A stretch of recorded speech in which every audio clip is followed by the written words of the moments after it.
ہم آج رات لڑکیاں اور منشیات دبئی کے لیے روانہ کر دیں گے۔ وہ موبائل پر بات کرتے ہوئے بولا، اس بار سب سے سلامت دبئی پہنچے گا۔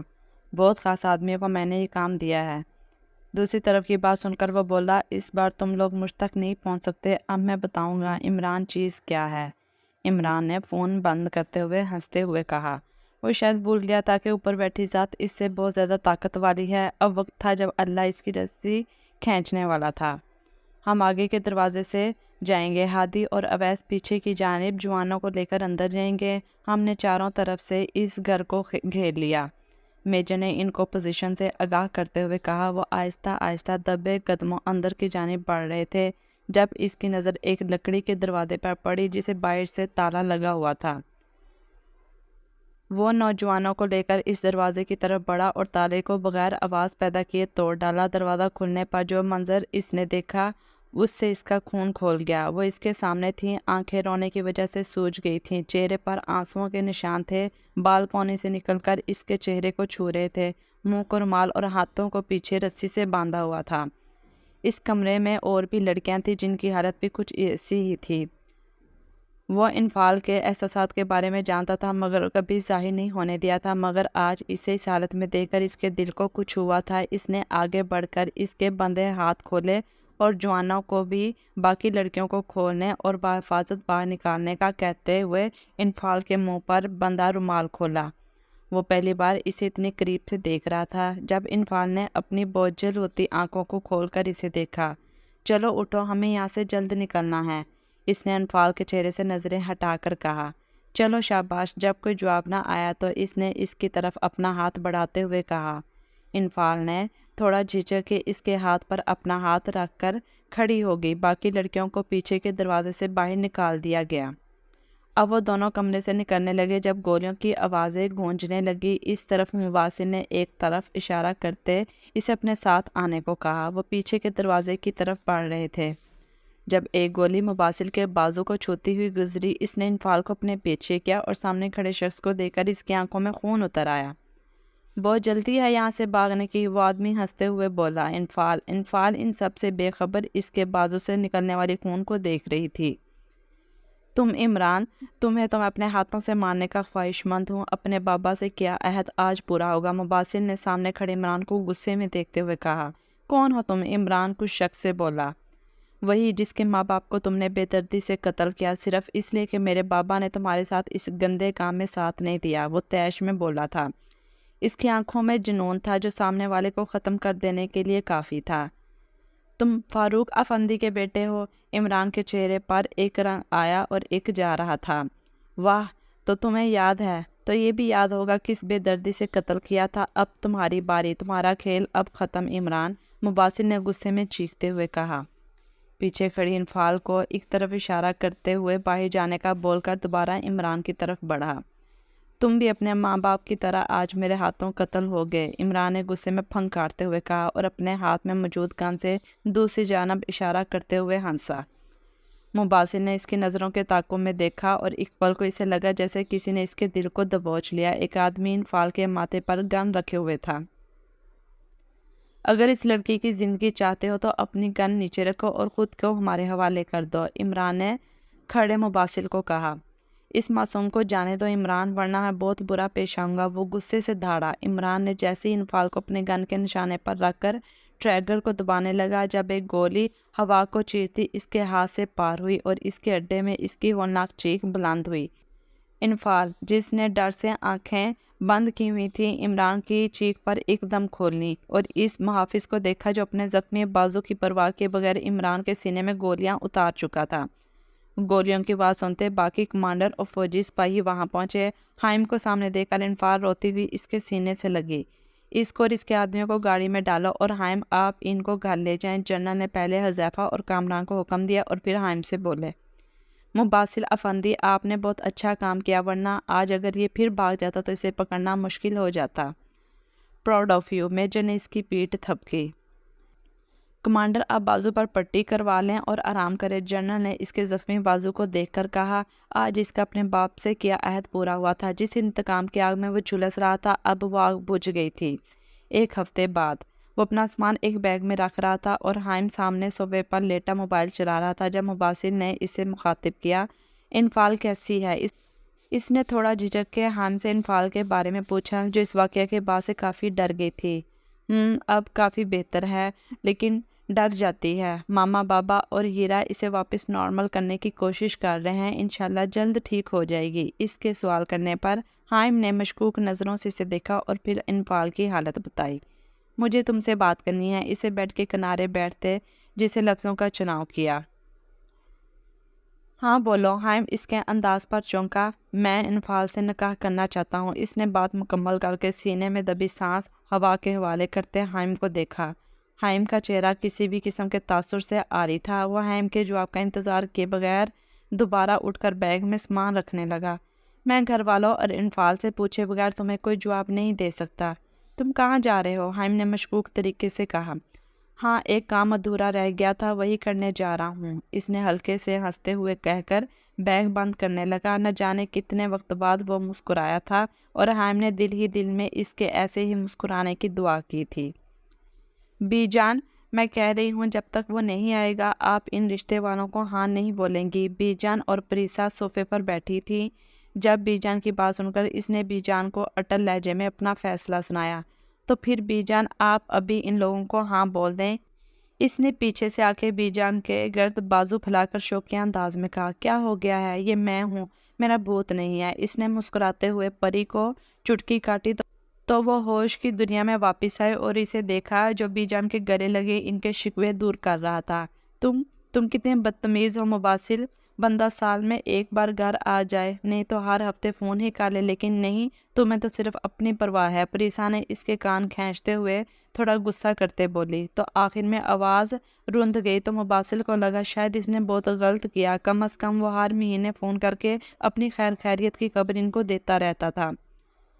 دادا کہاں ہے؟ آج تو سنڈے ہے، وہ گھر میں نہیں ہے کیا؟ پری کو چپ کراتے اس نے بی جان سے کہا۔ ہاں، مارکیٹ تک گئے ہیں، تم منہ ہاتھ دھو، میں کھانا لگاتی ہوں۔ بی جان نے اسے بتاتے ہوئے اس کو فریش ہونے کا بولتی کچن کی طرف چلی گئی۔ اچھا، اب ناراض تو نہ ہو، اب تو آ گیا ہوں نا، ویسے ایک سرپرائز ہے آپ کے لیے، مباسل نے پری کی ناراضگی ختم کرتے ہوئے کہا۔ کہیں تم نے شادی تو نہیں کر لی؟ پری کے مشکوک طریقے سے پوچھنے پر مباسل نے کہا لگایا۔ اس کے اس طرح ہنسنے پر پریسا نے اس کے ہمیشہ خوش رہنے کی دعا کی۔ وہ ویکینڈ پر گھر آیا تھا۔ اس کا ارادہ پہلے انفال سے بات کرنے کا تھا، مگر آسیہ بیگم نے بتایا کہ وہ اپنی دوستوں کے ساتھ باہر گئی ہے تو وہ حیدر صاحب کے کمرے میں آیا۔ ماما، پاپا، مجھے آپ لوگوں سے بات کرنی ہے، اجازت لیتے ہیں۔ وہ کمرے میں آیا۔ حیدر صاحب بک کا مطالعہ کرنے میں مصروف تھے اور آسیہ بیگم بیڈ پر بیٹھی تھی۔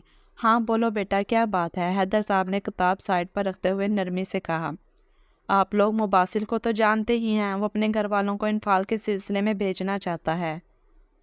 حائم نے ان کو بتایا۔ ملا ہوں میں اس سے، کافی اچھا اور سلجھا ہوا لڑکا ہے، لیکن انفال کی رائے کے بغیر میں کچھ نہیں کہہ سکتا، حیدر صاحب نے کہا۔ حائم خود بھی انفال کی مرضی جاننا چاہتا تھا۔ ابھی وہ لوگ بات کر رہے تھے جب انفال روم میں داخل ہوئی۔ السلام علیکم بھائی، آپ کب آئے؟ اس نے کمرے میں داخل ہوتے ساتھ ہی سلام کیا اور پھر حائم سے پوچھا۔ حائم نے اپنی بہن کو دیکھا جو اس واقعے کے بعد سے کافی سنجیدہ ہو گئی تھی۔ میں دوپہر میں آیا تھا، تم بتاؤ طبیعت کیسی ہے؟ حائم نے اسے بتاتے ہوئے اس کی تربیت دریافت کی۔ ٹھیک ہوں، اس نے اپنا سر آسیہ بیگم کے کندھے پر رکھتے ہوئے کہا۔ بیٹا، ہمیں آپ سے بات کرنی تھی، حیدر صاحب نے اپنی بیٹی سے کہا۔ جی پاپا بولے۔ دیکھو بیٹا، جو ہوا اسے اب بھول کے آگے بڑھو، ہم جانتے ہیں یہ سب اتنا آسان نہیں، مگر ماضی میں رہ کر زندگی نہیں گزاری جاتی، جو لوگ ماضی میں رہتے ہیں وہ کبھی آگے نہیں بڑھ پاتے۔ آگے بڑھنے کے لیے ماضی کو بھولنا پڑتا ہے، ورنہ زندگی بہت مشکل ہو جاتی ہے، ہمارے لیے بھی اور ہم سے جڑے رشتوں کے لیے بھی۔ حیدر صاحب نے اسے سمجھاتے ہوئے کہا۔ جی پاپا، میں کوشش کروں گی، سب بلا کے آگے بڑھوں، اس نے سر ہلاتے ہوئے کہا۔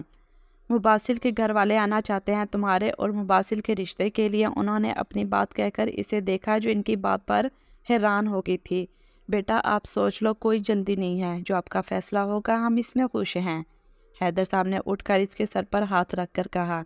مجھے کچھ وقت چاہیے، اس نے نم ہوتی آنکھوں سے انہیں دیکھ کر کہا اور اٹھ کر اپنے روم میں آ کے اس نے آنسوؤں پر بندہ بند توڑتے آنسوؤں کی باڑ کو بہنے دیا۔ عمیر صاحب کے گھر آنے کے بعد ان سب نے خوشگوار ماحول میں کھانا کھایا۔ عمیر صاحب کو بھی اس سے جو شکوے تھے اس نے انہیں دور کر دیا تھا۔ اس نے انہیں عمران کے کھیل اور قتل کے بارے میں انہیں آگاہ کر دیا تھا۔ وہ بہت خوش تھا کہ اپنے والدین سے کیا عہد پورا ہو گیا تھا اور ان کا مجرم اپنے انجام تک جا پہنچا تھا۔ کھانے سے فارغ ہو کر وہ دونوں عمیر صاحب اور بی جان کے کمرے میں بیٹھے تھے۔ میں آپ سب سے ایک بات کرنا چاہتا ہوں، آپ لوگ میرے ساتھ کراچی چلیں۔ مباسل نے بات کرتے ان تینوں کو دیکھا۔ کراچی کیوں جانا ہے؟ بلکہ تم بھی اپنی پوسٹنگ یہاں لاہور میں ہی کرا لو۔ اب ہم تمہیں اور خود سے دور نہیں کر سکتے، بی جان نے اس کو ڈانٹتے ہوئے کہا۔ ارے بی جان، میں کون سا ہمیشہ کے لیے جانے کو بول رہا ہوں، میں تو اس لیے کہہ رہا ہوں کہ آپ میرے ساتھ کراچی چلیں اور حائم کے گھر انفال کے لیے میرا رشتہ لے کے جائیں۔ اس نے وضاحت دیتے ہوئے آخر میں اصل بات کی۔ یہ حائم اور انفال کون ہے؟ بی جان نے مشکوک طریقے سے پوچھا، جس پر مباسل نے ہنستے ہوئے کہا، حائم میرا دوست ہے اور انفال اس کی بہن ہے۔ مباسل نے وضاحت دی۔ اوہو، دیکھ لیں آپ لوگ، یہ اس لیے یہاں نہیں آتا تھا اور اب بھی صرف اپنے رشتے کی بات کرنے کے لیے یہاں آیا ہے، پریسا نے ناراضگی ظاہر کرتے ہوئے کہا۔ نہیں، ایسا کچھ نہیں، آپ لوگ وجہ جانتے ہیں میں کس لیے نہیں آتا تھا، اور جب سب صحیح ہو گیا ہے تو میں نے اس لیے کہا۔ آپ ہی تو ہر وقت شادی کا کہتے رہتے ہیں، اس نے پری کی بات پر گھبرا کے کہا، جس پر سب ہنس پڑے۔ کب جانا ہے؟ عمیر صاحب نے اس سے کراچی جانے کا پوچھا۔ اگلے ہفتے، مباسل نے بتایا۔ پھر تو بہت کم وقت ہے، خیر کل سے تیاری شروع کرتے ہیں، بہو کے لیے منگنے کی انگوٹھی بھی لینی ہے، بی جان نے کہا۔ بھائی مجھے آپ سے بات کرنی ہے۔ انفال حائم کو لان میں بیٹھے دیکھا تو وہیں آ گئی۔ ہاں بولو، آج ہماری گڑیا کو ایسی کیا بات کرنی ہے؟ حائم نے انفال کو پیار سے بولا۔ آپ کے دوست نے ہمدردی میں میرا رشتہ مانگا ہے نا؟ وہ بات جو اس سے کب سے کھٹک رہی تھی حائم کو بول دی۔ تمہیں ایسا کیوں لگا کہ وہ ہمدردی میں تم سے شادی کرنا چاہتا ہے؟ حائم کو اندازہ نہیں تھا کہ وہ رشتے کی بات کو یہ رخ دے گی، کیونکہ میرے ساتھ جو ہوا انہیں صرف مجھ سے ہمدردی ہی ہو رہی ہے اور کچھ نہیں، انفال نے بے رخی سے کہا۔ اسے وہ بات یاد تھی جب اس نے مباسل نے پوچھا تھا کہ وہ کسی سے محبت کرتا ہے تو اس نے ہاں میں جواب دیا تھا۔ اگر ایسا ہوتا تو میں اسے فوراً انکار کر دیتا، مگر اس کے لہجے میں تمہارے لیے پریشانی اور آنکھوں میں تمہارے لیے محبت دیکھ چکا ہوں، اس لیے میں نے یہ بات کی، ورنہ تم ہمارے لیے بوجھ نہیں ہو۔ حائم کی بات پر اس نے سر اٹھا کے اسے دیکھا۔ اب فیصلہ تمہارا ہے کہ تم کیا جواب دیتی ہو، ویسے بھی اگلے ہفتہ وہ اپنی فیملی کو ہمارے گھر لا رہا ہے، ان سے مل کر تم جو فیصلہ کرو گی ہمیں منظور ہے۔ حائم نے اسے سمجھاتے ہوئے بتایا، جو آپ لوگوں کا فیصلہ ہوگا مجھے منظور ہے، آپ ماما پاپا کو بتا دیں۔ اس کے رشتے کی حامی سن کر حائم نے اس کے سر پر ہاتھ رکھا اور اسے آرام کرنے کا بولتے حیدر صاحب کے کمرے کی طرف چلا گیا۔ روم میں آ کے اس نے گروپ میں کانفرنس کال کی جسے اس کی تینوں دوستوں نے پک کی۔ کیا جواب دے کر آئی ہو؟ دیکھو اب تو تمہارے دل کی مراد پوری ہو رہی ہے تو اب تم پیچھے ہٹ رہی ہو۔ ان تینوں کو وہ شام میں ہی مباسل کے رشتے کے بارے میں بتا چکی تھی، تبھی اس کے کال کرنے پر وہ تینوں شروع ہو چکی تھیں۔ کچھ بولو بی انو، کیا جواب دے کر آئی ہو؟ انفال کے کچھ نہ بولنے پر ہینا غصے سے بولی، میں نے بھائی اور ماما پاپا کو ہاں کا فیصلہ سنا دیا ہے اور وہ اگلے ہفتے اپنی فیملی کو ہمارے گھر لا رہے ہیں، انفال نے آنسوؤں کا گولا حلق میں اتارتے ہوئے بتایا، اور پھر وہ تینوں انفال کو چھیڑنے میں لگ گئی۔ جمعہ کو ہی وہ کراچی پہنچ گئے اور مباسل کے اپارٹمنٹ میں رکے تھے۔ اپارٹمنٹ میں 4 کمرے، اٹیچ باتھ روم، لانج اور اس کے ساتھ اوپن کچن تھا۔ آج وہ سب حیدر صاحب کے گھر جانے کی تیاری کر رہے تھے۔ ادھر حائم بھی اپنے ماں باپ کو مباسل کے والدین کے بارے میں بتا چکا تھا۔ مباسل، عمیر صاحب، بی جان اور پری جب حیدر صاحب کے گھر پہنچے تو ان کا استقبال بہت اچھے سے کیا گیا۔ مباسل بلیک پینٹ کے ساتھ بلیک ٹی شرٹ پہنے ہوئے تھے اور بائیں بازو پر گولی کا نشان ابھی بھی موجود تھا۔ وہ سب لوگ لانج میں تھے جب عمیر صاحب نے بات شروع کی۔ ہم آپ کی بیٹی انفال کا ہاتھ اپنے پوتے مباسل کے لیے مانگنا چاہتے ہیں۔ ان کے والدین زندہ ہوتے تو وہ آتے، مگر ان دونوں کے بعد ہم ان دونوں کے والدین ہیں۔ عمیر صاحب نے بغیر تمہید باندھے اپنے آپ کا مقصد بتایا۔ جی، حائم نے بتایا تھا، بہت افسوس ہوا سن کر، لیکن اللہ کا شکر اس نے اس بچے کو اتنی ہمت اور حوصلہ دیا اور ان کے مجرم کو اس کے انجام تک پہنچایا۔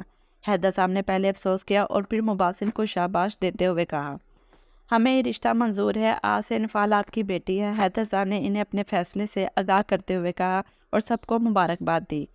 آسیہ بیگم، آپ انفال کو لے آئیں، حیدر صاحب نے آسیہ بیگم سے کہا تو آسیہ بیگم پری کو بھی اپنے ساتھ انفال کے روم میں لے گئیں۔ وہ دونوں انفال کے کمرے میں داخل ہوئیں جہاں انفال کے ساتھ اس کی تینوں دوستیں بھی موجود تھیں۔ لائٹ پرپل کلر کی گھٹنوں تک آتی فراک کے ساتھ وائٹ چوڑی دار پاجامہ پہنے، کانوں میں سفید موتی والی بالیاں، بال کی فرنٹ چوٹی بنائے ہلکے میک اپ میں بہت حسین لگ رہی تھی۔ ماشاءاللہ، مجھے نہیں پتا تھا میرے بھائی کی پسند اتنی اچھی ہے، پری نے انفال کو دیکھتے ہوئے ساختہ کہا، جس پر انفال کے گال سرخ ہوئے تھے۔ لڑکیوں چلو، سب باہر، سب انفال کا انتظار کر رہے ہیں، آسیہ بیگم نے انفال کی نظر اتارتے ہوئے کہا۔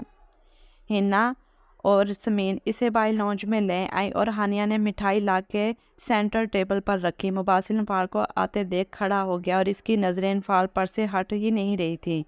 انفال نے خود پر کسی کی نظروں کو محسوس کرتے سر اٹھا کے اسے دیکھا، جو سب سے بے نیاز اسے دیکھنے میں مصروف تھا۔ مباسل کی نظروں سے نہ جانے کیوں وہ خود میں سمٹی اور نظریں جھکا گئی۔ انفال کو اس کے ساتھ لا کے بٹھایا گیا۔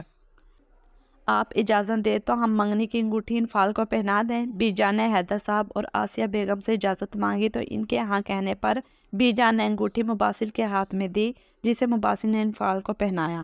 بہت بہت مبارک ہو، حیدر صاحب نے مباسل کو گلے لگاتے ہوئے کہا۔ ہم چاہتے ہیں کہ پری کی شادی کے بعد ہی مباسل کی بھی شادی ہو جائے، عمیر صاحب نے کہا۔ اب سے انفال آپ کی امانت ہے، جب چاہیں لے جائیں، حیدر صاحب نے عمیر صاحب کو تسلی دیتے ہوئے کہا۔ ٹھیک ہے، پھر اگلے مہینے کی 15 تاریخ کو ہم اپنی امانت آپ سے لینے آئیں گے اور ہمیں کسی جہیز کی ضرورت نہیں ہے، بس اب آپ لوگ شادی کی تیاریاں شروع کریں، عمیر صاحب نے شادی کی تاریخ بتانے کے بعد کہا۔ انفال اب اپنی دوستوں اور پری کے درمیان بیٹھی تھی، لیکن مسلسل اس کی نظروں کی تپش خود پر محسوس کرتے اس نے آسیہ بیگم سے اندر جانے کا بولا تو انہوں نے اسے کمرے میں بھیج دیا۔ وہ جو حائم کے ساتھ باتوں میں مصروف تھا، مگر دھیان انفال پر تھا۔ انفال کے اندر جانے کے بعد اس کے چہرے پر مسکراہٹ پھیل گئی۔ دونوں گھروں میں شادی کی تیاریاں زور و شور سے ہو رہی تھیں۔ شادی سے ایک ہفتہ پہلے مباسل کے گھر والے اور رشتہ دار کراچی آ گئے۔ آج مہندی تھی، اسٹیج کو گیندے کے زرد پھولوں سے سجایا گیا تھا، پورا حیدر والا روشنیوں سے نہایا ہوا تھا۔ مباسل کی فیملی جب حیدر ویلا پہنچی تو ان کا استقبال بہت پرتپاک طریقے سے ہوا۔ مباسل سفید کرتے پر ہرے رنگ کی واسکوٹ پہنے ہوئے بہت پرکشش لگ رہا تھا۔ مباسل کو اسٹیج پر بٹھانے کے کچھ دیر بعد انفال کو لایا گیا، جو پیلے اور ہرے رنگ کی فراق کے ساتھ پیلے رنگ کا دوپٹہ سر پر اچھے سے سیٹ ہوا اور ہلکے میک اپ میں بہت خوبصورت لگ رہی تھی۔ انفال کے اسٹیج کے قریب آنے پر مباسل نے اپنا ہاتھ انفال کی طرف بڑھایا، جس پر انفال نے نظر اٹھا کر اسے دیکھا اور اپنا مہندی سے سجا ہاتھ اس کے ہاتھ پر رکھ دیا، جس پر ساری ینگ جنریشن دنگ ہو گئی۔ دونوں کے اسٹیج پر بیٹھنے کے بعد مہندی کی رسم شروع ہوئی۔ مباسل کے برابر بیٹھی انفال کا دل زور زور سے دھڑک رہا تھا۔ اس کے دل میں ابھی بھی یہی سوال گردش کر رہا تھا کہ وہ اس سے شادی کیوں کر رہا ہے، جبکہ وہ تو کسی اور کو پسند کرتا ہے۔ سب کی مسکراہٹوں، چھیڑخانی اور ہلے گلے میں یہ خوشیوں بھری رات اپنے اختتام کو پہنچی۔ اگلے دن کا سورج طلوع ہوا تو حیدر ویلا میں ہر طرف گہما گہمی مچ گئی۔ آج بارات تھی، جس کا انتظار بھی حیدر ویلا کے وسیع لان میں کیا گیا تھا۔ انفال اپنی دوستوں اور کزنوں کے ساتھ پارلر جا چکی تھی۔ ماشاءاللہ انو، بہت پیاری لگ رہی ہو، ہانیہ نے انفال کو پیچھے سے گلے لگاتے ہوئے کہا، تو انفال اس کی بات پر ہنس پڑی۔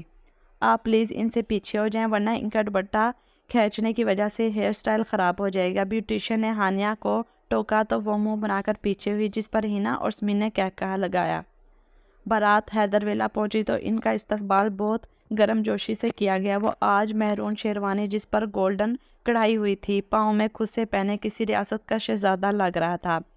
اسے اسٹیج پر بٹھایا، جہاں مولوی صاحب پہلے سے موجود تھے۔ پارلر سے آنے کے بعد انفال کو اس کے کمرے میں بٹھایا گیا، کیونکہ کچھ دیر میں نکاح کی رسم ہونی تھی۔ اس کی آنکھوں میں کرب تھا کہ کاش اس کے ماں باپ آج اس دنیا میں ہوتے تو کتنے خوش ہوتے۔ کچھ دیر بعد نکاح شروع ہوا۔ اسے اپنی اور انفال کی آخری ملاقات یاد آئی۔ اگر وہ وقت پر اس کمرے میں نہ جاتا تو شاید اسے کھو دیتا۔ قبول ہے، مبارک ہو، حائم نے اسے گلے لگاتے ہوئے مبارکباد دی۔ پھر حیدر صاحب اور عمیر صاحب سے مبارکباد وصول کرنے کے بعد وہ آرمی کے آفیسرز اور باقی لوگوں سے ملا۔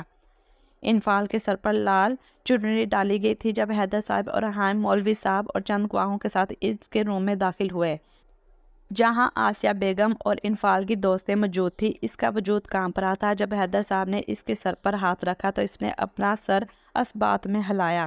مولوی صاحب نے دوبارہ وہی الفاظ دہرائے۔ اس کے ذہن میں اب بھی یہ الفاظ گردش کر رہے تھے کہ وہ کسی اور کو پسند کرتا ہے۔ قبول ہے، مولوی صاحب کے دوبارہ پوچھنے پر وہ ہوش میں آئی۔ آپ کو قبول ہے؟ مولوی صاحب نے آخری بار وہ الفاظ دہرائے۔ قبول ہے۔ اس کی آواز بھیگ گئی تھی۔ حیدر صاحب نے اسے گلے لگایا اور مولوی صاحب کو باہر لے گئے۔ وہ حائم کے ساتھ باتوں میں مصروف تھا جب دلہن کے آنے کے شور پر اس نے سامنے دیکھا جب وہ اپنی دوستوں اور کزنوں کے سنگ آتی دکھائی دی۔ ریڈ لہنگے جس پر گولڈن کام ہوا تھا، سر پر اسی رنگ کا دوپٹہ جس کے کناروں پر گولڈن کڑھائی تھی، سیاہ بال جو کمر تک آتے تھے، انہیں آگے سے ڈیزائن بنا کر باقی ایک کندھے پر ڈالے ہوئے تھے۔ بلا شبہ وہ خوبصورت تھی، مگر آج وہ کسی شہزادی سے کم نہیں لگ رہی تھی۔ انفال کے سٹیج کے قریب آنے پر مباسل نے اپنا ہاتھ بڑھا کر اسے سٹیج پر چڑھنے میں مدد کی۔ پری نے انفال کو مباسل کے ساتھ صوفے پر بٹھایا۔ وہ دونوں بہت حسین لگ رہے تھے۔ سب لوگوں نے انہیں مبارکباد دی اور سلامی دی۔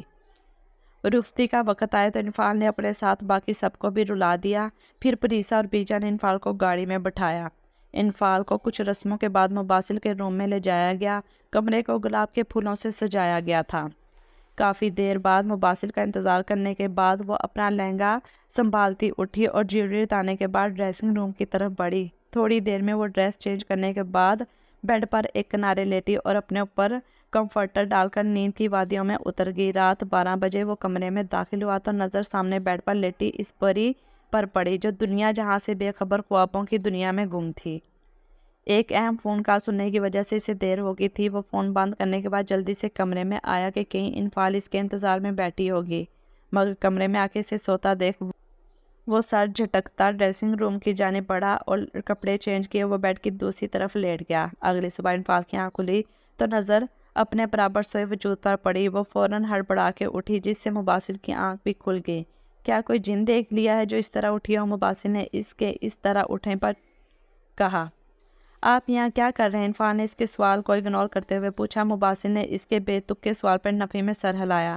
محترمہ، یہ میرا گھر ہے، یہ کمرہ بھی میرا ہے، اس نے انفال کی بات پر طنز کرتے ہوئے کہا اور اٹھ کر باتھ روم میں چلا گیا۔ انفال اٹھی اور وہ سنگھار میں اس کے سامنے کھڑے ہو کر اپنے بالوں میں برش پھیرنے لگی کیونکہ پارلر والی نے جو ہیئر سٹائل بنایا تھا اس سے اس کے بال کافی الجھ گئے تھے۔ ابھی وہ بال برش کر رہی تھی جب باتھ روم کا دروازہ کھلا۔ انفال نے نظر اٹھا کر اسے دیکھا جو شاید شاور لے کر آیا تھا کیونکہ اس کے سامنے کے بالوں کی لٹوں سے پانی کی بوندیں گر رہی تھی۔ نظر لگانی ہے کیا؟ جانتا ہوں بہت پیارا لگ رہا ہوں، مباسل نے اس طرح خود کو دیکھتے ہوئے کہا جس پر وہ ہوش میں آئی۔ کچھ زیادہ ہی خوش فہمی ہو رہی ہے، انفال نے سنبھلتے ہوئے کہا۔ کیا کریں، کچھ لوگ ہمیں دیکھ کے ہوش کھو دیتے ہیں، مباسل نے اس کے ہاتھ سے برش لیتے ہوئے کہا۔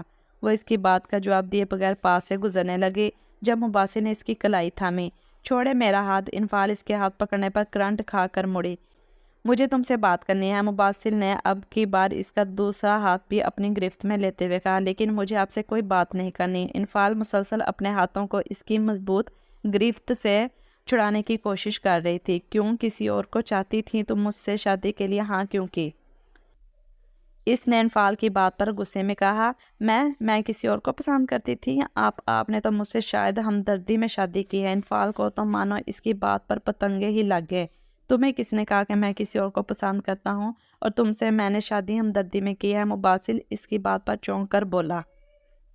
آپ کو شاید یاد ہو نہ ہو مگر مجھے اچھی طرح یاد ہے، آپ نے خود اس دن گاڑی میں کہا تھا کہ آپ کسی اور کو چاہتے ہیں۔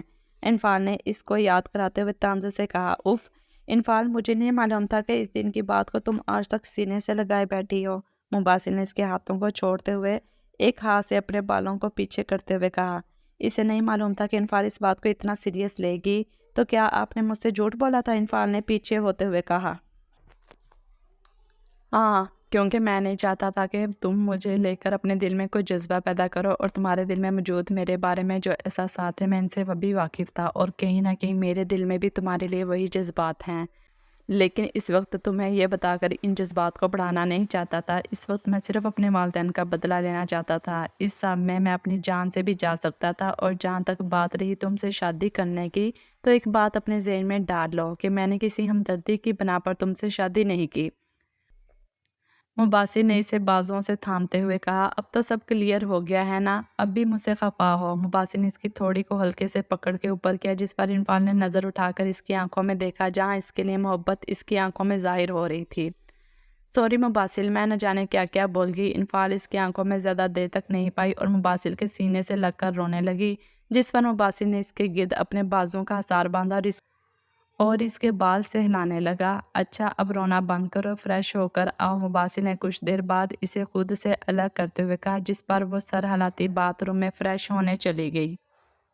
انفال جب فریش ہو کر باہر آئے تو مباسل کو اپنے انتظار میں پایا۔ مباسل نے انفال کا ہاتھ نرمی سے تھام کر اس میں خوبصورت سا بریسلٹ پہنا کر اس کے ہاتھ اپنے لبوں سے لگائے۔ یہ تمہاری منہ دکھائی کر رہا، تم جب میں آیا تو تم سو گئی تھیں، مباسل نے انفال کے شرماتے ہوئے چہرے کو دیکھ کر کہا۔ چلو باہر چلتے ہیں، ناشتہ لگ چکا ہے، اور وہ سر ہلاتی اس کے پیچھے ڈائننگ ہال کی طرف بڑھ گئی، جہاں سب ناشتے پر ان کا انتظار کر رہے تھے۔ وہ دونوں اسٹیج پر بیٹھے تھے۔ آج ان کا ولیمہ تھا جو لاہور کی ایک مارکی میں ارینج کیا گیا تھا۔ مباسل نے آگے ہو کر انفال کے کان میں کچھ کہا، جس پر وہ کھلکھلا کر ہنسی تھی، اور کیمرہ مین نے اس منظر کو اپنے کیمرے میں محفوظ کیا۔ ان دونوں کو مسکراتا دیکھ چاند تاروں نے ان کے ہمیشہ مسکرانے کی دعا کی۔